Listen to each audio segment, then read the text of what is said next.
All right, so we've been working on that stab attack. That's pretty common.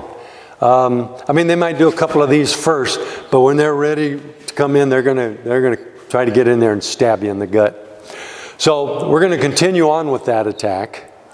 Now this next one is a little more advanced maybe. It takes a lot of practice to get this down. So he's coming in with the stab, and I'm gonna come across with my arm this way.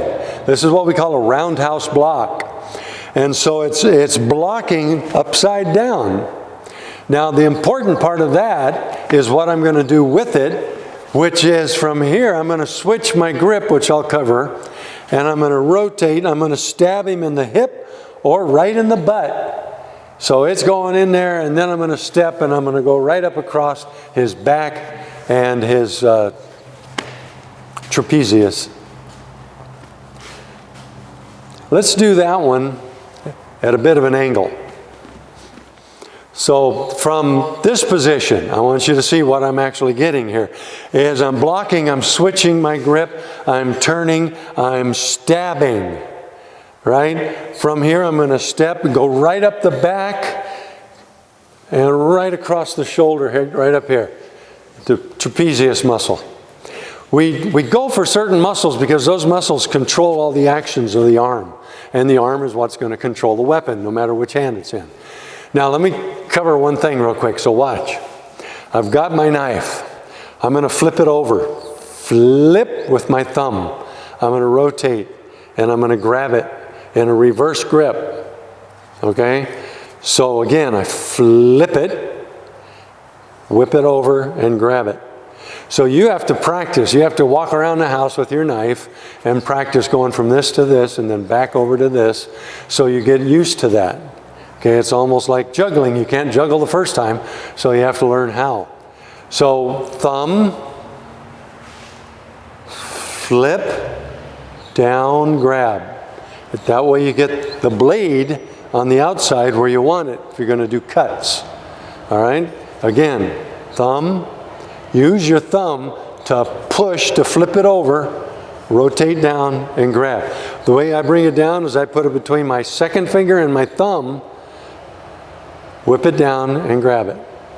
Okay? So let's see that again from this angle. So he's attacking. I do the block. I'm switching my grip, come around into the low stab.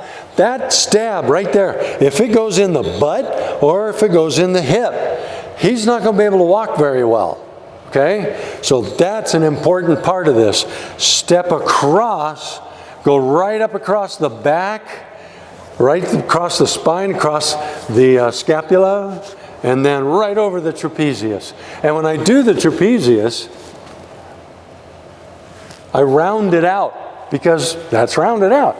So it's go over and down, over and down. You make sure you follow the natural curves of the body and you get more damage on that, okay? So again, I'm starting in the regular one because I'm not sure what's happening. He does the block, I switch as I turn and I come in. Now, if for some reason I go low into the thigh, woohoo, that's okay. That still hurts. I'm still trying to go to the butt, but whatever one works. Up and over the top. Okay? So that's that technique, and it's still from the stab attack. It's with that reverse, so we go from a standard, flip over into the reverse. That's how we get that downward stab. All right? Now, if you've ever, I don't know, accidentally run into a sharp corner of a table, right there on that part of your butt, man, you get like a Charlie horse, there's nerves. You take that blade and you stick it in there, that's going to do some damage. All right, so work on blade manipulation, how to change, how to switch it over. Practice that around the house. Don't walk down the street and do it. You get arrested. Just practice walking around your house, okay? That's our next technique.